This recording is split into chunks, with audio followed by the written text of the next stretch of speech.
Bueno, en nuestro ADN científico le vamos a dar la bienvenida al doctor Carlos Falcón, que es doctor en geología, es docente de la Facultad de Ciencias Naturales de la UNT, está a cargo de Geología del Petróleo, es la cátedra en la que está trabajando. ¿Qué tal? Bienvenido, muy buenos días, doctor. Bueno, muchísimas gracias por la invitación. Bueno, hace poquito nosotros contábamos al aire el anuncio que había hecho Rusia del hallazgo de petróleo en la Antártida y supuestamente eran en cantidades enormes que hacían quedar chico lo que produce Arabia vaca Saudita, muerta. también el doble, claro. Y la verdad es que todos nos habíamos sorprendido mucho, los ojos del mundo también se posaron en nuestro país y en la Antártida Argentina. Y en la Antártida en general, porque es un lugar con muchos reclamos territoriales. Y la pregunta y el motivo por el que hemos convocado al doctor tiene que ver con esto, ¿no? Doctor, ¿es posible que se haya encontrado petróleo o es una suposición de que hay petróleo en la Antártida Argentina por parte de Rusia? ¿Y en base a qué se supone esto o realmente se ha podido descubrir esto?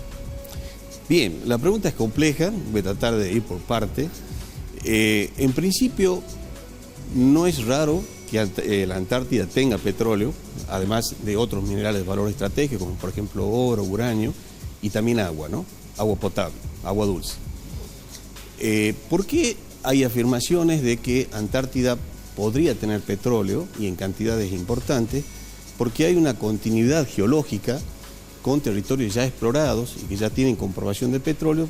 De hecho, exactamente el territorio más cercano con comprobación de petróleo, que está emparentado geológicamente con la Antártida, es la cuenca austral argentina, de donde ya se están extrayendo volúmenes importantes de petróleo, ¿no?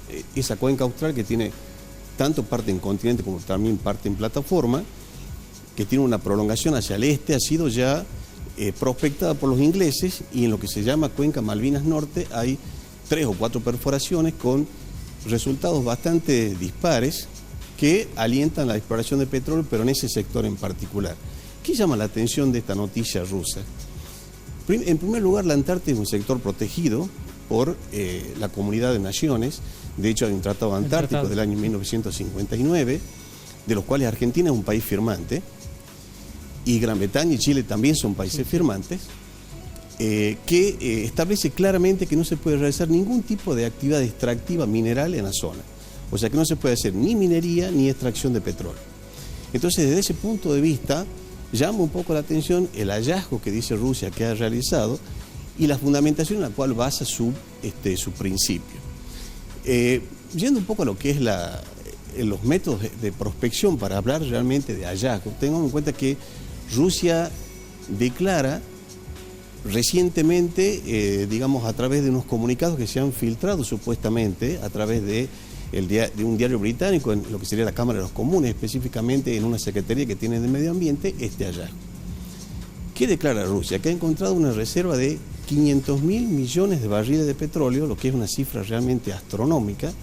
Para que tengan una idea, equivale aproximadamente a 30 veces lo que es la reserva de Vaca Muerta, 10 veces la reserva del Mar del Norte, y 2,5 veces o hasta 3 veces inclusive la reserva de Arabia Saudita, que es una de las naciones petroleras más ricas del mundo. Entonces, por el momento, digamos, el hallazgo en sí es realmente muy llamativo. Ahora, la fundamentación científica que hay detrás del hallazgo está un poco, le podría yo decirle, no fundamentada adecuadamente. ¿Por qué? Porque todos los estudios que hace Rusia a través de un buque oceanográfico son investigaciones de carácter sísmico. Ha hecho sísmica de alta resolución, seguramente sísmica de 3D, de la que no se sabe nada, porque seguramente se ha dado a conocer el hallazgo, pero no qué hay detrás de eso.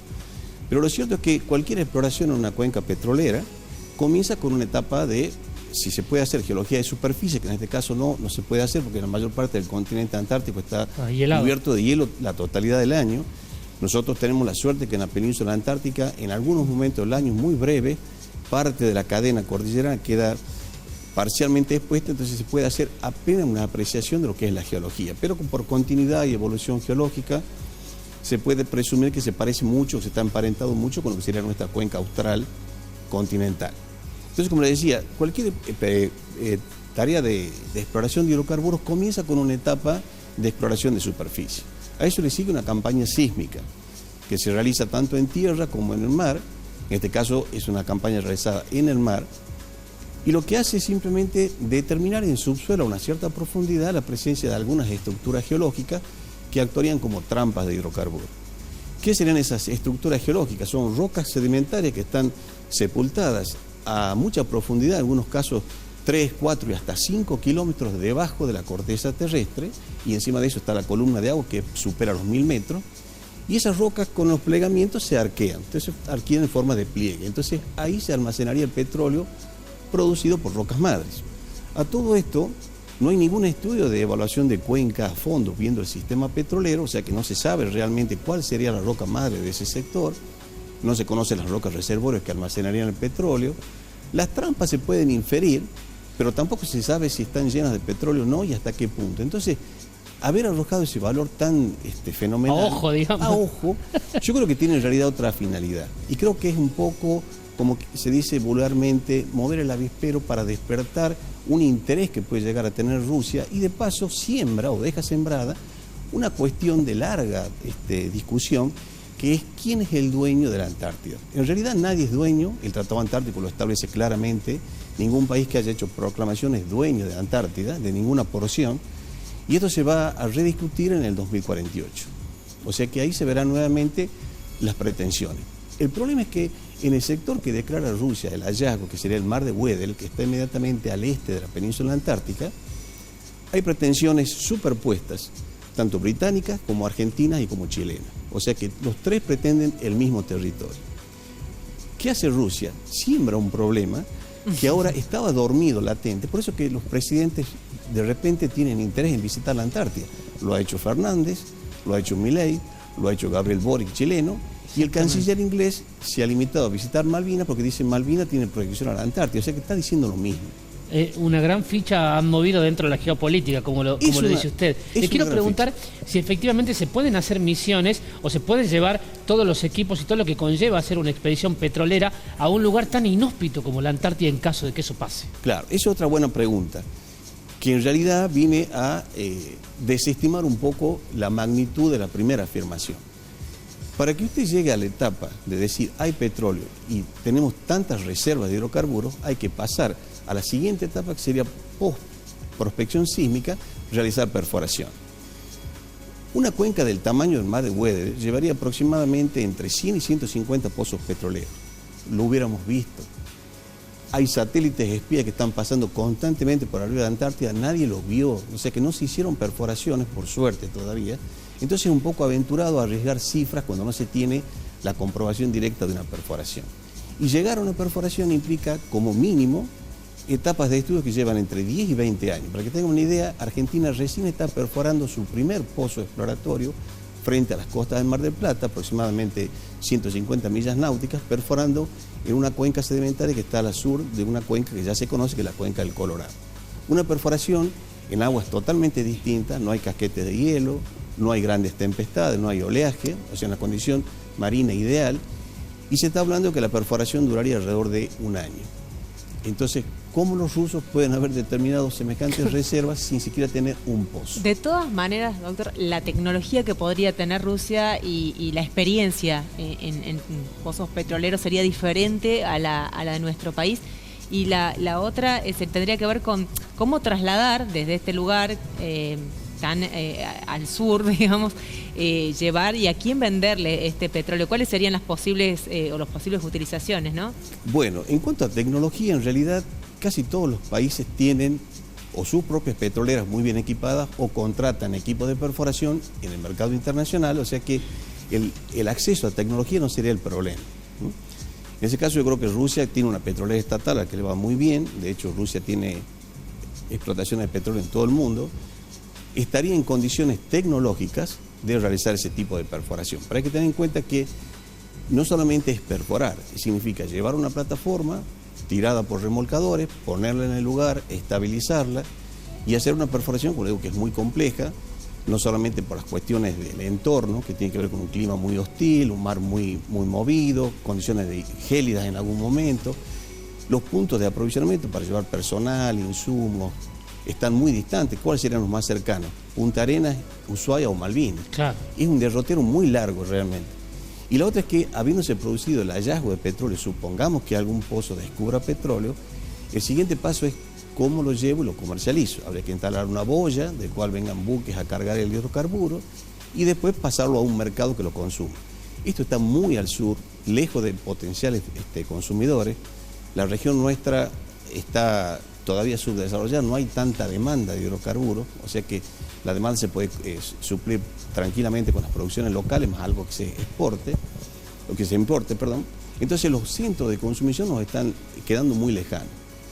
Amén de eso, lo que podría aparejar, digamos, un desastre ambiental, como puede ser un derrame de petróleo en una zona virgen como es Antártida, y que es la última reserva de agua dulce que le queda al planeta, donde además hay una fauna marina muy vasta, muy rica, sería un desastre ambiental de dimensiones descomunales, y yo creo que ningún país del mundo está dispuesto a siquiera correr el riesgo de tener ese tipo de accidente, ¿no? Entonces, ahora, con esta premisa, ¿no?, de cuidar la Antártida por esta riqueza de suelo, de fauna, digamos, por todo lo que representa, y la reserva, de decir, un lugar virgen, ¿no?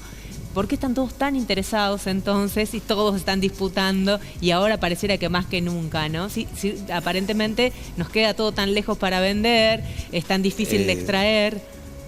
Bueno, es como le digo, es geopolítica, es posicionarse en el punto más austral del planeta y no solamente controlar el tráfico marino.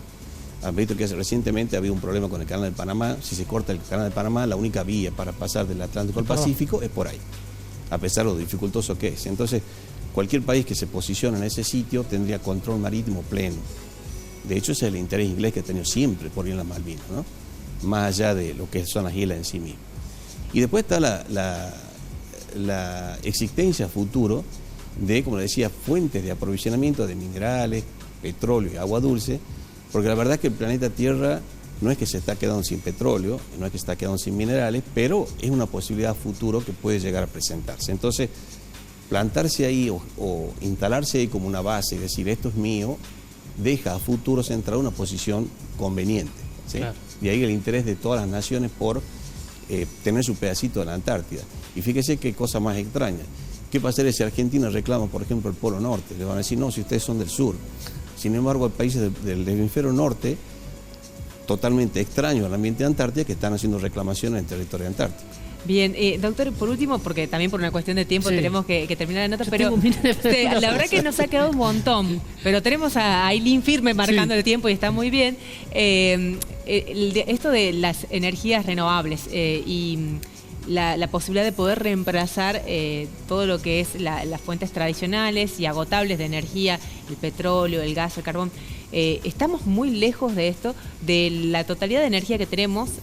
¿Cuánto corresponde a las energías tradicionales? Bien, bueno, ese es otro tema, ¿no? De que cuando uno piensa en petróleo, piensa que el petróleo solamente es para cargar combustible en el tanque del auto, pero en realidad el petróleo tiene un universo de aplicaciones mucho más de lo que uno cree. De hecho, el petróleo tiene aplicaciones en la industria textil, en la petroquímica, en las pinturas, en la confección de caucho sintético, combustibles y una serie de aplicaciones más que tienen que ver, inclusive nosotros estamos prácticamente vestidos con ropa que se hace a partir de derivados del petróleo, salvo el algodón, ¿sí? Entonces, el petróleo está presente en todos nuestros días y por más que el hombre ha querido a lo largo del tiempo tratar de depender menos del petróleo, no lo ha conseguido. De hecho, hoy en día la matriz energética mundial, y la Argentina está bastante próxima, tiene aproximadamente entre un 15 y un 17% de energías limpias, por decirlo así, y el resto de petróleo, gas y carbón. O sea que somos esclavos del petróleo y creo que vamos a seguir siendo esclavos por mucho tiempo, ya que las energías alternativas, si bien es cierto que son una alternativa al uso del petróleo, están muy dificultosas en encontrar el espacio de desarrollo, porque son energías en principio no tan baratas, no son tampoco tan amigables con el medio ambiente, y en el empleo de energías tradicionales, por ejemplo, energía nuclear que se presentó en los años 50 y 60 como la solución al problema, los grandes desastres nucleares que ha habido recientemente, Fukushima, o por ejemplo también los desastres rusos de Chernobyl, han puesto en duda si esa es realmente una energía limpia y barata. Entonces no es ni tan limpia ni tan barata. Y las otras energías como la eólica, la solar, la energía mareomotriz, la energía hidráulica. El hidrógeno que veníamos hablando en el programa. El hidrógeno líquido o los biocombustibles, que significa sacar alimento de la gente para transformarlo en un combustible de una potencia que se puede dar con el lujo de pagar un biodiesel, por ejemplo, ¿sí? Entonces, son energías que por el momento quieren ocupar un lugar o un escenario, encuentran, digamos, mucha aceptación, pero que todavía les falta mucho.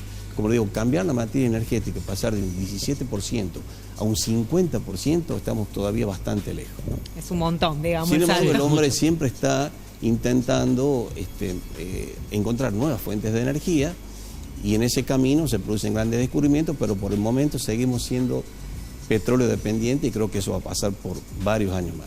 Bueno, acá nos acaba de dar una cátedra de petróleo. Espectacular. Muchísimas gracias, doctor. Fue un gusto poder escucharlo y compartir esta información, ¿no?, sobre la Antártida y sobre el supuesto hallazgo aquí en Ventana a la Ciencia. Bueno, muchísimas gracias por su invitación.